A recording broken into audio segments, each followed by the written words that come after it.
حضرت آدم کہنے لگے حضور وہ آپ کے غلام کو دوزخ میں لے جا رہے ہیں۔ نبی پاک صلی اللہ علیہ وسلم آگے گئے، فرمایا ادھر آؤ، کہاں لے کے جا رہے ہو؟ اللہ کے سامنے فیصلہ ہوا ہے نا، فرشتوں نے کیا ہے نا، فرشتے کو کسی سے بددیانتی تو نہیں نہ کرتے، فرشتوں نے جو کیا ٹھیک کیا ہے نا، کیوں لے کے جا رہے ہو؟ سونے گناہ زیادہ ہیں، نیکیاں تھوڑی ہیں، فرمایا میرے سامنے تولو۔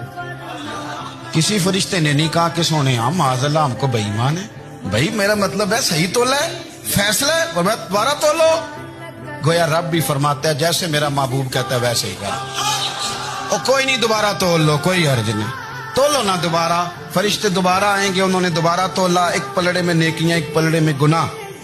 اب وہ گناہ پھر زیادہ نکلے تو نبی پاک نے نا جیب سے اتنا سا روکا نکالا، روکے کا بھی کوئی وزن ہوتا ہے، وہ حضور نے نیکیوں کے پلڑے میں رکھ دیا، نیکیاں بڑھ گئیں، فرشتے بھی چپ کر گئے۔ چلو بھائی جنت میں، سیدھا حضور کے قدموں سے جا لگا، کہنے لگا سونیا میں تو ساری زندگی گناہ کرتا رہا، یہ کون سی نیکی ہے؟ تو حضور فرمانے لگے چپ کر، جنت کا دروازہ کھول گیا، تو جا جنت میں۔ حضور رکے میں کیا ہے؟ فرمایا تو نے ایک دن درود و سلام نہیں پڑھا تھا، اور میں نے تیرا سنبھال کے رکھا ہوا تیرا درود شریف، وہ نعرے رسالت بھی تو نے لگائے تھے، اور تو کھول کے میرے تذکرے میں نے تیرا سنبھال لیا، دوزخ میں میں تو کیا میرا سایہ نہ جائے، کیونکہ رسول پاک سے دیکھا نہ جائے۔